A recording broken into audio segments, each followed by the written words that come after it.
তোমাকে আমি 5,000 টাকা দিছিলাম আমাকে জন্য সুন্দর একটা শাড়ি এনে দাও, তুমি আমাকে কম দামি এটা কি এনে দিছো? কি বলো এসব? কম দামি শাড়ি হতে যাবে কি জন্য?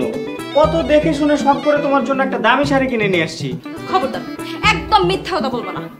এইটা মাত্র 1,000 টাকা দামের শাড়ি, আমার বাকি 4,000 টাকা ফেরত দাও। কি বলো? 4,000 টাকা কোথায় রাখবো আমি? দেখো 5 বার গুনে দোকানদারকে 5,000 টাকা দিয়ে তোমার জন্য এই শাড়িটা নিয়ে আসছি। পাশের ফ্ল্যাটের ভাবি সেম কালারের শাড়ি কিনে আনছে মাত্র 1,000 টাকা দিয়ে। মাসুদ, আমার 4,000 টাকা বের করো। আহা, শাড়ি সেম বলে যে দামও সেম এমন তো কোনো ব্যাপার নাই, কোয়ালিটির একটা ব্যাপার আছে না। ওনারটা 1,000 টাকা বলে তোমারটাও কি 1,000 টাকা নাকি? কানাকে ধাঁধা দেখাতেই শোনা।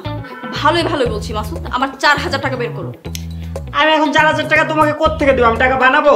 তুমি যেখানে 4,000 টাকা সরিয়ে রাখছো সেখান থেকে বের করে দাও, না হলে কিন্তু আমি ঘরের সবকিছু ভেঙে ছুড়ে ফেলবো। এই যে, এই কারণে আমি তোমাকে রেখে একা একা মার্কেটে গিয়ে শাড়ি কিনতে চাইনি। আচ্ছা, আমি কি তোমাকে মার্কেটে পাঠিয়েছিলাম সাদে? আমার বান্ধবীর বিয়েতে দেরি হয়ে যাচ্ছে বলে আমি পার্লারে গেছিলাম, আর তোমাকে 5,000 টাকা দিয়ে পাঠাইছিলাম আমার জন্য একটা ভালো শাড়ি কিনে আনো।